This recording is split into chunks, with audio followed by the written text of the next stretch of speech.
नमस्कार दोस्तों, स्वागत है आप सभी का हमारे चैनल स्टडी विद सागर पर, जहां हम आपको बिहार दरोगा, रेलवे एनटीपीसी या किसी भी एग्ज़ाम्स की आप तैयारी कर रहे हैं तो ये वीडियो आपके लिए। आज का वीडियो बहुत खास है क्योंकि हम कुछ महत्वपूर्ण टॉपिक मॉडर्न हिस्ट्री का लेकर आए जो परीक्षा के लिए बहुत ज़रूरी है। वीडियो को अंत तक जरूर देखें और अगर आप नए हैं तो चैनल को सब्सक्राइब करना ना भूलें, जिससे कि मैं कभी भी वीडियो इस चैनल पे डालूँ तो आपको सबसे पहले नोटिफिकेशन मिले। तो दोस्तों, आज से हमारा टॉपिक शुरू होता है मॉडर्न हिस्ट्री, आधुनिक भारत का इतिहास, जिससे हम इसको टॉपिक वाइज करके पूरी मॉडर्न हिस्ट्री कंप्लीट करेंगे। एक भी मैं इसमें टॉपिक नहीं छोड़ूंगा जो आधुनिक इतिहास से रिलेटेड हो, जिससे कोई भी एग्जाम के लिए आप यहाँ से अगर कंप्लीट तैयारी करते हैं तो आपका एक भी क्वेश्चन नहीं छूटेगा। तो शुरू करते हैं दोस्तों। आप कॉपी कलम लेके बैठिए, जो जो आपको इंपॉर्टेंट लगे आप नोट भी करते जाइए। चलिए देखते हैं, भारत में पुर्तगालियों के किस स्थान पर अपने प्रथम किले का निर्माण किया था। तो भारत में जो पुर्तगाली जो आए थे तो सबसे पहले किस स्थान पर निर्माण किया था अपना किला, तो इसका आंसर हो जाएगा कोचीन। वास्को डिगामा किस वर्ष कालीकट कोझिकोड आया था। तो वास्को डिगामा जो भारत की खोज में आया था तो वो कब आया था। तो आपको एग्जाम में ये भी पूछा वास्को डिगामा भारत कब आया था, आपको ऑप्शन मारना है 1498। आगे देखते हैं, मटन चेरी पैलेस कहाँ पर स्थित है। तो उसका आंसर होगा केरल में। भारत में पुर्तगाली शासन को समाप्त करने वाले इंस्ट्रूमेंट ऑफ सरेंडर पर को हस्ताक्षर किए गए थे। तो कब किए गए थे, तो 19 दिसंबर 1961 को। ये आपका टीसीएस एग्जाम सीजीएल में भी ये क्वेश्चन पूछा गया यहाँ से। आप अगर सीजीएल की तैयारी करते हैं तो आपके लिए और बेनिफिशियल है, क्योंकि सीजीएल का ही सारा क्वेश्चन टॉपिक कवर इसके साथ किया गया है मॉडर्न हिस्ट्री में। आगे देखते हैं, पूर्व में पुर्तगालियों का प्रथम वायसराय कौन था। तो फ्रांसिस्को द अल्मीडा। किस पुर्तगाली गवर्नर द्वारा ब्लू वाटर नीति पेश की गई थी। तो इसका आंसर होगा फ्रांसिस्को डी अल्मीडा। आपको एग्जाम में ब्लू वाटर नीति जो है किसने पेश की थी, तो इसका आंसर हो जाएगा फ्रांसिस्को ड अल्मीडा। गोवा में सती प्रथा को समाप्त करने वाला पुर्तगाली गवर्नर कौन था। तो गोवा में जो सती प्रथा थी तो उसमें जो समाप्त किया था पुर्तगाली गवर्नर, आपको इसमें नाम पूछा, तो इसका आंसर हो जाएगा अल्फांसो डी अल्बुकर्क। किस वर्ष पुर्तगाली गवर्नर अल्फांसो डी अल्बुकर्क ने कुछ स्थानीय लोगों की मदद से गोवा का युद्ध जीतने के बाद गोवा पर कब्जा किया था। तो किस वर्ष किया था, तो 1510 ईस्वी को। आगे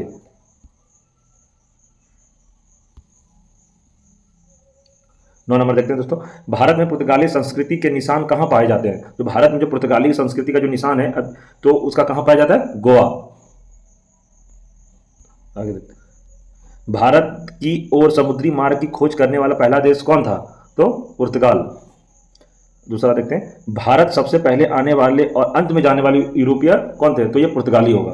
जो भारत, आपको एग्जाम यहाँ से ऐसे क्वेश्चन पूछा था, भारत में सबसे पहले आने वाला कौन था, तो आपको ऑप्शन दिया जाएगा डच, फ्रेंच, पुर्तगाली। तो इसका आंसर हो जाएगा पुर्तगाली। और एक क्वेश्चन यहाँ से और बनता है कि भारत में सबसे अंत में जाने वाले यूरोपीय कौन थे, तो ये भी हो जाएगा पुर्तगाली।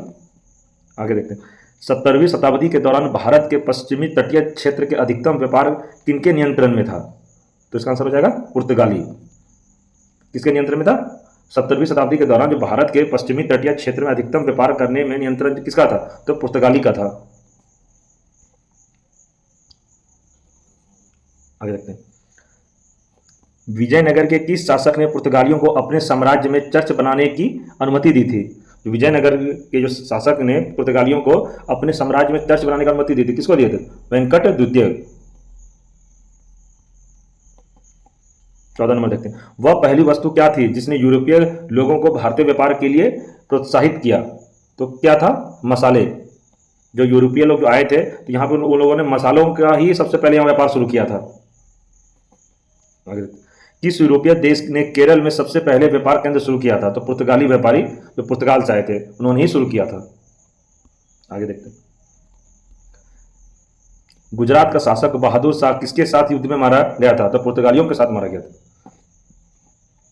प्रसिद्ध यात्री द्वात्रे बर बोसा कहां से थे। तो पुर्तगाल। इसका आंसर हो जाएगा। आगे देखते हैं, 18 नंबर, विजयनगर साम्राज्य का कौन सा शासक पुर्तगाली गवर्नर अल्बुकर्क का मित्र था। तो कौन मित्र था, कृष्णदेव राय। क्वेश्चन ऐसे भी एग्जाम में पूछा जा सकता है आपसे कि विजयनगर साम्राज्य का कौन सा शासक पुर्तगाली गवर्नर अल्बुकर्क का मित्र था। तो उसका क्या नाम हो जाएगा, कृष्णदेव राय। दोस्तों अगर आपको इसका पीडीएफ लेना है तो हमारे वीडियो के डिस्क्रिप्शन में टेलीग्राम का लिंक दिया हुआ है, आप वहां जाके ज्वाइन करिए और वहां से आपको ये जो पीडीएफ जो अभी आपको पढ़ाया जा रहा है वहां पे आपको इसका सारा पीडीएफ टेलीग्राम पे हमारा अपलोड किया हुआ है। तो किसी को भी पीडीएफ चाहिए तो आप लोग टेलीग्राम ज्वाइन करके उसमें पीडीएफ आप डाउनलोड करके प्रिंट निकलवा सकते हैं, कोई दिक्कत वाली बात नहीं है। आप चाहे तो अपना कॉपी कलम लेके बैठिए और नोट भी कर सकते हैं, लेकिन आप सबको आपके लिए सबसे बेटर यही होगा कि आप लोग पीडीएफ डाउनलोड करके प्रिंट निकाल के उसमें अंडरलाइन करके पढ़ें। और अगर आपको लगता है कि इसमें आपको कुछ टॉपिक या कुछ पॉइंट आपको नोट करना तो आप वो भी नोट कर सकते हैं। इसमें मॉडर्न हिस्ट्री का सारा टॉपिक पार्ट वाइज कंप्लीट किया जाएगा, एक भी टॉपिक मॉडर्न हिस्ट्री का नहीं छोड़ा जाएगा इसमें। अभी तो हम लोग पुर्तगाली शुरू, आगे हम लोग कांग्रेस अधिवेशन पढ़ेंगे, गांधी युग पढ़ेंगे, अभी इसमें 1857 की क्रांति पढ़ेंगे। तो हम लोग सीरियली पढ़ रहे हैं, कोई बीच से नहीं, कोई आगे पीछे से नहीं, एकदम टॉपिक वाइज से ही कराया जाएगा क्लास। तो दोस्तों चलिए आप क्वेश्चन की ओर बढ़ते हैं आगे। 19 यूरोप में आमतौर पर कपास के वस्त्रों को क्या नाम दिया गया था जो पुर्तगालियों द्वारा कालीकट से लिए गए थे? इसका हो जाएगा कैलिको। कैलिको कपास वस्त्रों का नाम था। 20 भारत में डचों की सबसे पुरानी बस्ती कौन सी थी? जो भारत में जो डच आए थे तो उसकी सबसे पुरानी बस्ती कौन थी? तो पुलकिट इसका आंसर हो जाएगा। 21 भारत आने वाला पहला अंग्रेज जहाज कौन सा था? Red dragon. ये दोस्तों मोस्ट वेरी इंपॉर्टेंट क्वेश्चन है, ये बहुत सारे एग्जाम सीजीएल, एसएससी सीजीएल में ये पूछा गया था क्वेश्चन कि भारत आने वाले पहला अंग्रेजी जहाज कौन सा था, उसका क्या नाम था? तो रेड ड्रैगन नाम था। बस बंगाल में किस स्थान पर 1651 में ईस्ट इंडिया कंपनी को मुगलों द्वारा व्यापार करने का कारखाना बनाने की अनुमति दी गई थी? तो कासिम बाजार।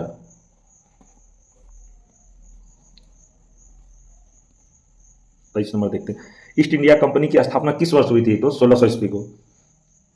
24 नंबर देखते हैं, जब ईस्ट इंडिया कंपनी की स्थापना हुई तब भारत के मुगल बादशाह कौन थे? तो अकबर थे। जब ईस्ट इंडिया कंपनी की स्थापना हुई तो तब भारत का मुगल बादशाह कौन था? अकबर था।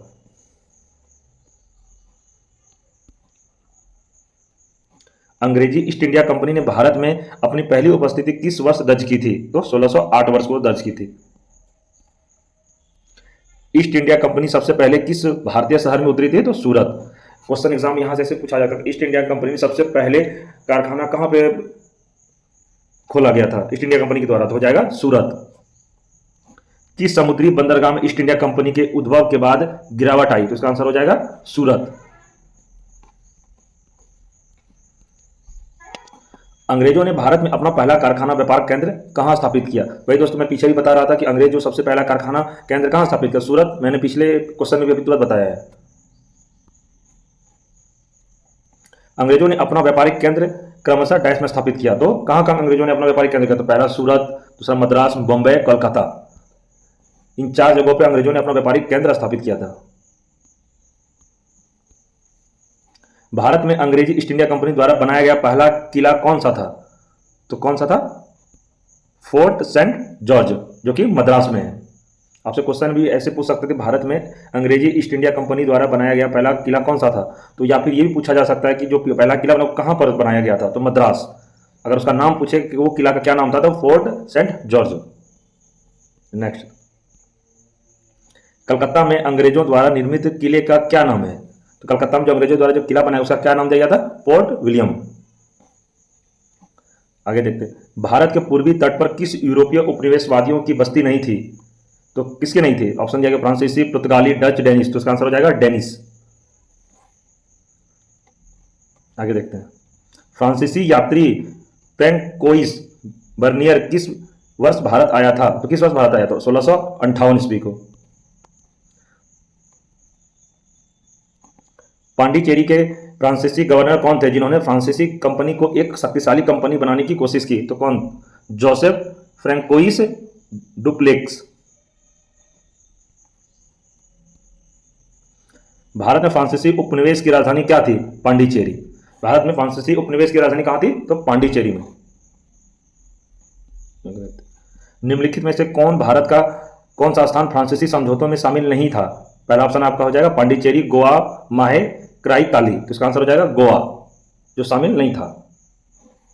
आगे देख, फ्रांसीसी ईस्ट इंडिया कंपनी ने पांडिचेरी का अधिग्रहण किससे किया था? तो बाजीपुर के सुल्तान। इसका आंसर हो जाएगा। आगे देख, 18वीं शताब्दी में शर्ट, पतलून, स्कर्ट आदि किसके द्वारा भारत लाए गए थे? तो यूरोपीय लोगों के द्वारा लाए गए थे। आगे डैश में बॉम्बे द्वीप को पुर्तगालियों द्वारा दहेज के रूप में अंग्रेजी राजकुमार चार्ल्स द्वितीय को दिया गया था। कब दिया गया था? 1661 ईस्वी में, जो बॉम्बे में जो पुर्तगाली द्वारा दहेज के रूप में अंग्रेजी राजकुमार चार्ल्स द्वितीय को दिया गया था। पांडिचेरी की नींव कब रखी गई थी? तो 1673 ईस्वी को। पांडिचेरी पर डचों ने कब कब्जा किया था? तो 1693 ईस्वी को। दोस्तों ईस्वी से क्वेश्चन 1 से 2 जरूर पूछा जाता, तो आप लोग ईस्वी को भी याद जरूर रखेंगे। आगे अलीवाल का युद्ध किस वर्ष लड़ा गया था? 1846 ईस्वी को। दोस्तों हमारा यूरोपीय कंपनी का आगमन कंप्लीट हुआ। अब हम लोग नेक्स्ट देखेंगे आधुनिक इतिहास में ब्रिटिश शक्ति का विस्तार। जो ब्रिटिश लोग, उनका शक्ति का धीरे धीरे कैसे विस्तार किया गया था, इसमें अब हम लोग वो पढ़ेंगे।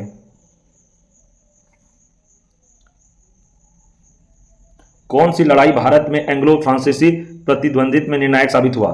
कौन सा लड़ाई? तो वांडीवास की लड़ाई। किस घटना ने अंग्रेजी ईस्ट इंडिया कंपनी को बंगाल सूबे का वैध स्वामी बना दिया? तो किसे बना दिया? बक्सर की लड़ाई, जो 1764 ईस्वी को लड़ा गया था, बक्सर की लड़ाई। 1764 में ईस्ट इंडिया कंपनी और नवाबों एवं मुगल साम्राज्य की संयुक्त सेना के बीच कौन सी लड़ाई लड़ी गई थी? तो बक्सर की लड़ाई लड़ी गई थी। आगे देखते हैं, बक्सर के युद्ध में अंग्रेजी सेना का नेतृत्व किसने किया था? हेक्टर मुनरो ने किया था। दोस्तों यहां से क्वेश्चन ऐसे जरूर पूछा जाएगा, जो बक्सर का जो युद्ध हुआ था उसमें अंग्रेजी सेना का नेतृत्व कौन कर रहा था या किसने किया था? तो हेक्टर मुनरो ने किया था। दोस्तों अगर आप वीडियो अगर सुन भी रहे हैं तो सुन के भी आपको याद हो जाएगा। बस आपको शांति से वीडियो को हेडफोन लगा के आप सुनिए, आपको बस सुन के याद हो जाएगा। और आपको पीडीएफ, अगर जिस किसी को पीडीएफ चाहिए तो वीडियो के डिस्क्रिप्शन में टेलीग्राम का लिंक दिया हुआ है, आप वहां से ज्वाइन करिए और वहां पे टेलीग्राम अपलोड किया हुआ है। आप वीडियो पीडीएफ डाउनलोड करके इसको प्रिंट निकाल के आप पढ़ सकते हैं, अंडरलाइन करके पढ़ सकते हैं, उसमें कहीं कोई दिक्कत वाली बात नहीं है। आगे देखते हैं, प्लासी के युद्ध के समय मुगल बादशाह कौन था? जो प्लासी का जो युद्ध हो रहा था तो मुगल का बादशाह उस समय कौन था? तो आलमगीर आलम था, आलमगीर द्वितीय था। माफ कीजिएगा दोस्तों, इसका आंसर हो जाएगा आलमगीर द्वितीय। इसमें से डबल लाइन दिया हुआ तो इसका मतलब हो जाएगा द्वितीय। आपके एग्जाम में आलमगीर एक प्रथम भी था, एक द्वितीय भी था, तो इसका हो जाएगा द्वितीय। आगे देखते हैं, डैश को प्लासी की लड़ाई सिराजुद्दौला और ब्रिटिश ईस्ट इंडिया कंपनी के लॉर्ड क्लाइव के बीच लड़ी गई थी। कब लड़ी गई थी? इसका डेट पूछा था, 23 जून 1757। 23 जून 1757।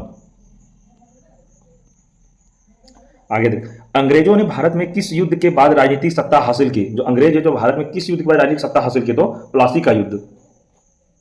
आगे देख, प्लासी की लड़ाई में नवाब सिराजुद्दौला की हार का एक मुख्य कारण यह था कि उनके एक सेनापति डैश के नेतृत्व वाली सेना में युद्ध लड़ा ही नहीं। तो ऑप्शन आपको दिया गया कौन सा, जो इनको जो सिराजुद्दौला को जो धोखा, जो हार का कारण सामना करना पड़ा, किसके वजह से हार का सामना करना पड़ा? तो ये ऑप्शन है महाबत खान, मीर जाफर, मीर खलीफा, मीर जुमला। तो इसका आंसर हो जाएगा मीर जाफर। 1757 में प्लासी के युद्ध में सिराजुद्दौला को किसने धोखा दिया था? अभी दोस्तों मैं अभी पीछे वाले वीडियो में बता रहा था, जो हार का जो वजह कौन था जिसने धोखा दिया था सिराजुद्दौला? तो मीर जाफर।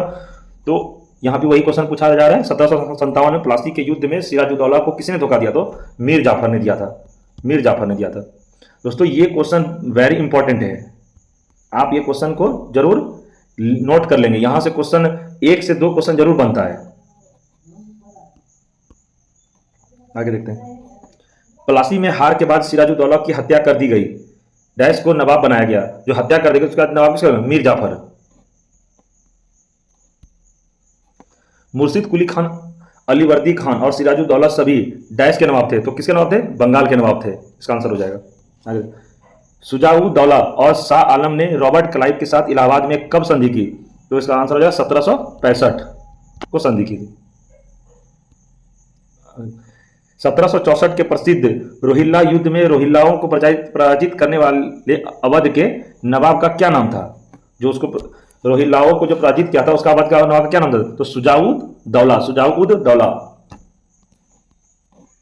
आगे देखते हैं, भारत में पहला मैसूर युद्ध अंग्रेजों और हैदर अली के बीच 1767-1769 ईस्वी में लड़ा गया था। जो मद्रास की संधि से समाप्त हुआ। मद्रास की संधि से ही समाप्त हुआ।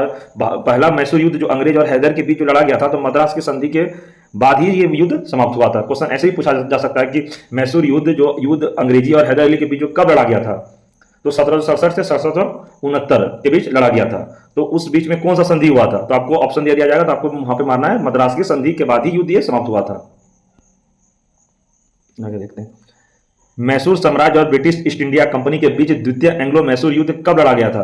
तो इसका आंसर हो जाएगा 1780 से 1784 के बीच ये युद्ध लड़ा गया था। आगे देखते हैं, टीपू सुल्तान और ब्रिटिश ईस्ट इंडिया कंपनी ने वर्ष डैश में मंगलोर की संधि पर हस्ताक्षर किया। कब, कौन सा वर्ष में लोग मंगलोर की संधि पर हस्ताक्षर किया? टीपू सुल्तान और ब्रिटिश ईस्ट इंडिया के बीच जो युद्ध हुआ था, तो किस वर्ष इन मंगलोर की संधि में हस्ताक्षर किया? तो 1784। आगे देखते हैं, तृतीय एंग्लो मैसूर युद्ध को समाप्त करने के लिए टीपू सुल्तान ने अंग्रेजों के साथ किस संधि पर हस्ताक्षर किया? जो तीसरा जो एंग्लो मैसूर युद्ध हुआ, तो उसमें समाप्त जो टीपू सुल्तान ने अंग्रेजों के साथ संधि जो सोचा कि अब इसको समाप्त किया जाए, तो कौन सा संधि? जो कभी उस समय दोस्तों जब भी युद्ध होता था, तो उसमें कुछ ना कुछ संधि करना पड़ता। अगर आप हार गए या आपको युद्ध समाप्त करना है, तो आपको कोई ना कोई मैटर पे उसमें संधि आपको करना पड़ता। तो तृतीय एंग्लो मैसूर युद्ध जब हुआ था, तो उसमें कौन सा संधि के बाद ही युद्ध समाप्त हुआ? तो श्रीरंगपट्टनम की संधि, जो 1792 में ये संधि हुआ था। आगे देखते हैं, तीसरे एंग्लो मैसूर युद्ध के दौरान बंगाल के गवर्नर जनरल कौन थे? जो तीसरा एंग्लो मैसूर युद्ध जो चल रहा था, उस समय बंगाल के गवर्नर जनरल कौन थे? Lord Cornwallis. East India company ने अस्थायी बंदोबस्त प्रणाली की शुरुआत कब की? 1793 ईस्वी में। मैसूर के खिलाफ किस लड़ाई में ईस्ट इंडिया कंपनी ने अंततः जीत हासिल की? तो चौथा एंग्लो मैसूर युद्ध में अंग्रेजों ने जीत हासिल की थी। ईस्ट इंडिया कंपनी ने मैसूर के खिलाफ कितने युद्ध लड़े थे? ईस्ट इंडिया जो थे, तो उन्होंने मैसूर के खिलाफ कितने युद्ध लड़े थे? तो 4 युद्ध लड़े थे। चौथा बार में तो वो जीत ही हासिल कर लिए थे। आगे देखते हैं, किस युद्ध में एंग्लो मैसूर युद्ध समाप्त किया? तो श्रीरंगपट्टनम का युद्ध, जो कि टीपू सुल्तान के बीच और ईस्ट इंडिया के बीच एक संधि हुआ था, इसके बाद ही ये युद्ध समाप्त हुआ था, मैसूर युद्ध। टीपू सुल्तान के शासनकाल में उनके राज्य मैसूर की राजधानी कौन सी थी? तो क्या हो जाएगा? श्रीरंगपट्टनम। आगे देखते हैं, एंग्लो मैसूर युद्धों के बाद ईस्ट इंडिया कंपनी ने बंगाल के गवर्नर के रूप में किसे नियुक्त किया? तो रॉबर्ट क्लाइव को नियुक्त किया था। सुगोली की संधि पर अंग्रेजों और डैश के बीच हस्ताक्षर किए गए थे, तो किसके बीच हस्ताक्षर किए थे? गोरखाओं के बीच। श्रीरंगपट्टनम की लड़ाई में टीपू सुल्तान की हार के बाद अंग्रेजों के साथ सहायक गठबंधन के तहत मैसूर पर किसने शासन किया? तो वोडे यारो ने। इसका आंसर हो जाएगा। आगे देखते हैं, वडगांव का अधिवेशन किस वर्ष हुआ था? तो इसका आंसर हो जाएगा 1779 में इसका अधिवेशन हुआ था। आगे देखते हैं, ब्रिटिश राजस्व अभिलेखों में एक राजस्व संपदा है जो एक गांव या गांवों का समूह हो सकता है, तो इसका आंसर हो जाएगा महल। दोस्तों, इस सारा मॉडर्न हिस्ट्री का एकदम मोस्ट इंपॉर्टेंट क्वेश्चन है, जहां से अगर आप एक बार ये वीडियो आप देख लेते हैं और अच्छे तरीके से आप इसको पढ़ लेते हैं और इसका पीडीएफ भी आप सही से पढ़ लेते हैं, तो मैं आपको गारंटी कहता हूं कि मॉडर्न हिस्ट्री से आपका कहीं से भी अगर क्वेश्चन पूछा जाएगा, तो यहां से बाहर आपका एक भी क्वेश्चन नहीं जाएगा। इसमें मैंने मॉडर्न हिस्ट्री का एक भी क्वेश्चन को नहीं छोड़ा है। जितने क्वेश्चन बनते थे सारे क्वेश्चन को मैंने लिया इसमें। अब क्वेश्चन की ओर देखते हैं, श्रीरंगपट्टनम किला डैश में स्थित है, तो कहां है श्रीरंगपट्टनम किला? तो कर्नाटक में है। आगे देखते हैं, अपने शासन के दौरान अंग्रेजों ने बंगाल में किसानों को डैश उगाने के लिए राजी या मजबूर किया? तो जूट उगाने के लिए अंग्रेजों ने बंगाल के किसानों को मतलब मजबूर ही करना हुआ, जबरदस्ती उनको राजी किया कि आप तुम जूट का खेती करो। तथाकथित ब्लैक हॉल त्रासदी कहां हुई थी? तो कलकत्ता में हुई थी। आगे देखते हैं, सिराजुद्दौला ने किस शहर का नाम बदलकर अलीनगर कर दिया? तो कलकत्ता। अलीनगर की संधि अंग्रेजों के साथ किसने की थी? तो सिराजुद्दौला ने की थी। अलीवर्दी खान के बाद बंगाल का नवाब कौन बना? तो सिराजुद्दौला बना था। अपने शासन के दौरान अंग्रेजों ने पंजाब में किसानों को डैश उगाने के लिए या राजी मजबूर किया? तो गेहूं।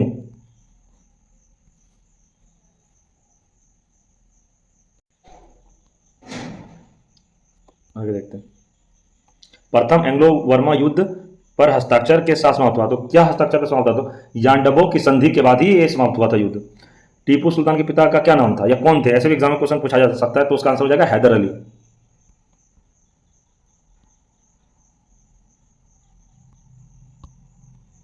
नेक्स्ट देखते हैं दोस्तों, किसे मैसूर का बाग या शेर मैसूर के नाम से जाना जाता है? तो टीपू सुल्तान। आगे देखते हैं, फ्रांसीसी क्रांति के आदर्शों से कौन प्रेरित था? तो टीपू सुल्तान ही प्रेरित था। अफीम युद्ध में भारत में किस पड़ोसी देश के खिलाफ ब्रिटेन ने भारतीय सिपाही और ब्रिटिश भारतीय सेना का इस्तेमाल किया? तो चीन ने। अफीम युद्ध और अंग्रेजों और डैश के बीच लड़े गए थे? तो चीन और अंग्रेजों के बीच लड़े गए थे अफीम युद्ध। कलकत्ता में ब्रिटिश भारत की राजधानी बन गया तो 1772 ईस्वी में बन गया था। 1111 तक कौन सा शहर ब्रिटिश भारत की राजधानी था? कलकत्ता। 1911 तक जो कलकत्ता की राजधानी, भारत की राजधानी कलकत्ता थी। तो उसके बाद 1911 के बाद इसको जब बंगाल विभाजन हुआ तो जॉर्ज पंचम आए हुए थे भारत, उन्होंने बंगाल विभाजन रद्द करके कलकत्ता का राजधानी खत्म करके वो भारत की राजधानी न्यू दिल्ली कर दिए। तो 1911 तक भारत की राजधानी कहाँ था? तो कलकत्ता था। आगे देखते हैं, 1824 में ईस्ट इंडिया कंपनी के लिए लड़ने के लिए सिपाहियों ने किस स्थान पर समुद्री मार्ग से जाने से इनकार कर दिया था? तो वर्मा। किसको ब्रिटिश शासन से पहले भूमि की माप की एक इकाई के रूप में जाना जाता है? तो भूमि का आकार विविध तथा बंगालों में अंग्रेजों ने इसे लगभग 1/3 एकड़ में मानकीकृत किया, तो बीघा। आगे देखते हैं, 1905 से पहले ब्रिटिश भारत का सबसे बड़ा प्रांत कौन सा था? तो बंगाल था। आगे देखते हैं, 1919 में निम्नलिखित में से कौन सी घटना नहीं घटी? जो 1919 में कौन कौन सी घटना नहीं घटी, इसमें क्वेश्चन पूछा नहीं घटी। तो बंगाल विभाजन, मॉन्टियो चम्सफोर्ड सुधार की घोषणा की गई, रोलैट एक्ट पारित किया गया, जलियांवाला बाग का त्रासदी। तो क्या हो जाएगा? बंगाल का विभाजन। 1919 में बंगाल का विभाजन नहीं हुआ था, तो इसमें क्वेश्चन यही पूछ रहा है कि 1919 में निम्नलिखित में से कौन सी घटना नहीं घटी? तो बंगाल विभाजन तो 1905 में ही हो गया था, तो ये इसका आंसर यही हो जाएगा, बंगाल विभाजन। आगे देखते हैं दोस्तों, अगर आप रोज मॉडर्न हिस्ट्री जो मैं अभी स्टार्ट किया हूं, अगर आप यहां से रोज वीडियो देखते हैं हमारा और पीडीएफ से इसका सारा टॉपिक कवर कर लेते हैं, तो मैं आपको गारंटी कहता हूं कि आपका एग्जाम में मॉडर्न हिस्ट्री से एक भी सवाल नहीं छूटेगा। ये मोस्ट इंपॉर्टेंट क्वेश्चन मैं आपके लिए लाया हूं। आप रोज इसी टाइम में आपको ये वीडियो मिलेगा, एक टॉपिक वाइज करके। धीरे धीरे मैं मॉडर्न हिस्ट्री के बाद मिडावल, उसका फिर एंशिएंट, उसका फिर मैं polity, science, geography, Indian geography, world geography, और मैं आपको घटना चक्र से भी क्वेश्चन करवाऊंगा, और मैं आपको इसमें सेट प्रैक्टिस भी करवाऊंगा कि एग्जाम में किस टाइप के क्वेश्चन आते हैं इसमें। तो दोस्तों, आप हमारे चैनल पे बने रहिएगा, और अगर आपने अभी तक हमारा चैनल सब्सक्राइब नहीं किया है तो आप हमारा चैनल सब्सक्राइब एंड लाइक कर दीजिए। आपके एक सब्सक्राइब और लाइक्स हमें वीडियो बनाने के लिए और मोटिवेट करता है। अगर आपको इस वीडियो में किसी भी तरह का कोई कमी दिख रहा है तो आप वो भी कमेंट करें कि आपको इसमें क्या कमी दिख रहा है, जिसके लिए मैं आप आगे कोई भी वीडियो में सुधार कर सकूं। आपको कोई कमी लगे कि इसमें और कुछ सुधारना है तो आप वो भी कमेंट करके बताइए कि आपको ये सुधारना चाहिए, तो मैं उसमें और वो सुधार करने की कोशिश करूंगा दोस्तों। इसलिए आप हमारे चैनल को सब्सक्राइब कर लें कि कभी भी मैं वीडियो इसमें अपलोड करूं तो सबसे पहले नोटिफिकेशन आपको मिल जाए। और हमारे चैनल से दोस्तों बने रहने के लिए आप लोगों का धन्यवाद। और बिहार में बीपीएससी से जो TRE 4 का जो अभी एग्जाम आने वाला है या फॉर्म फिल होगा, तो उसके लिए भी मैं इसमें तैयारी करवाऊंगा। तो जो जुड़ना चाहते हैं आप इस चैनल से जुड़ कर, मैं बिहार का फुल सिलेबस कवर कराऊंगा इसमें। तो दोस्तों चलिए अब आगे देखते हैं। अंग्रेजी ईस्ट इंडिया कंपनी ने डैश में पुर्तगालियों को हराया, तो कब हराया? सुवाली की लड़ाई, सुवाली की लड़ाई में। दोस्तों इसको ऐसे पढ़िएगा, सुवाली की लड़ाई में अंग्रेजों ने ईस्ट इंडिया कंपनी को सुवाली की लड़ाई में पुर्तगालियों को हराया। आगे देखते हैं, भारत के किस राज्य में अहोम वंश का शासन था? अहोम वंश का शासन था, किसका था? तो असम। किस राज्य में था? तो अहोम वंश का जो शासन था तो वो असम राज्य में इसका शासन था, असम का। अहोम विद्रोह 1828 का नेता कौन था? तो गंगाधर कुंवर।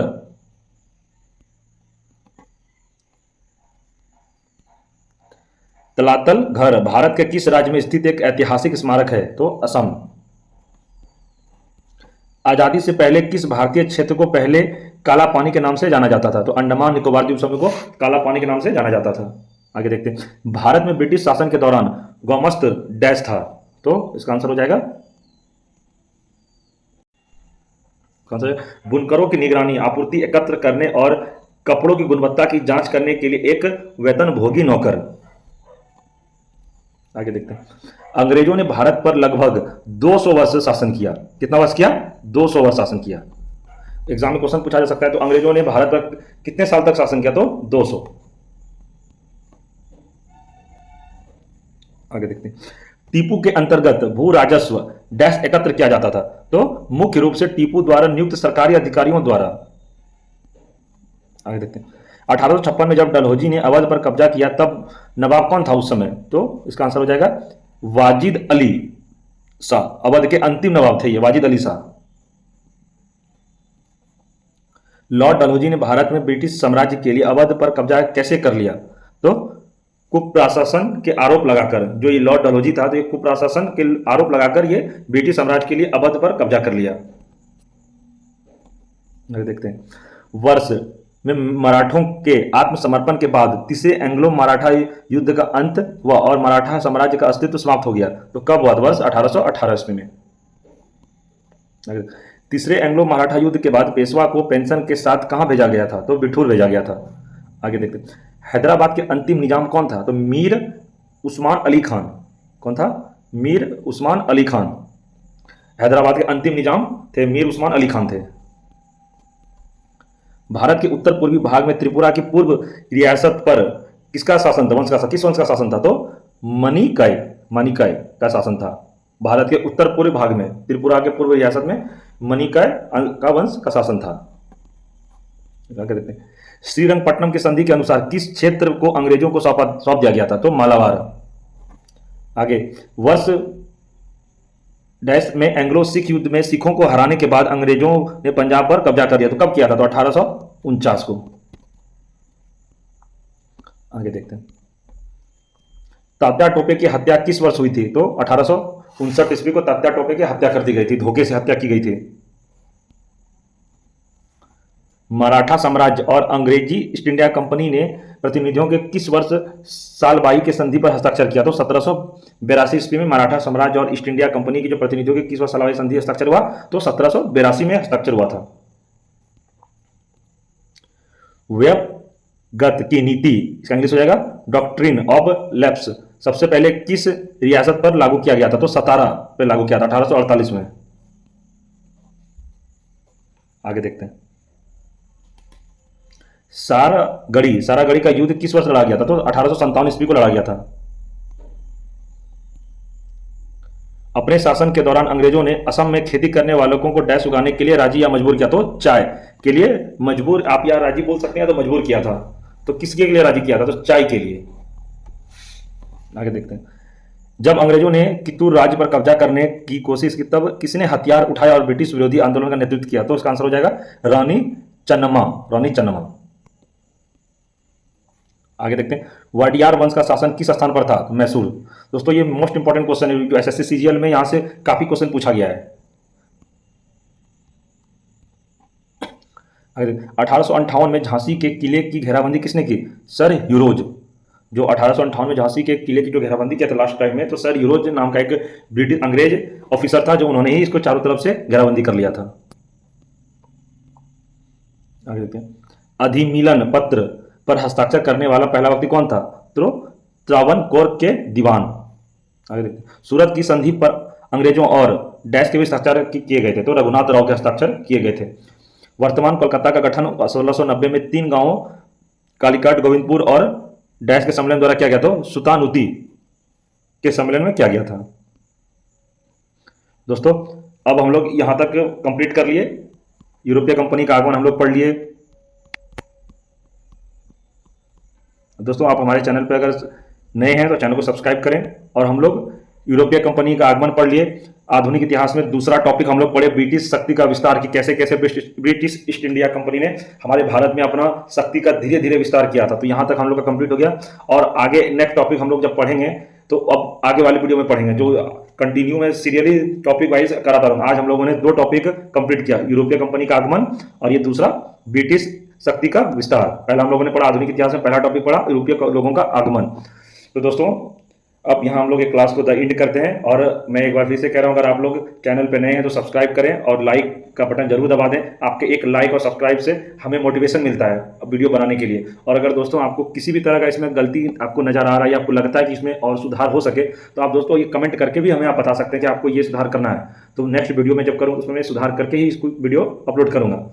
तो ठीक है दोस्तों, अब नेक्स्ट वीडियो में मिलते हैं। तब तक के लिए गुड नाइट, जय हिंद, जय भारत।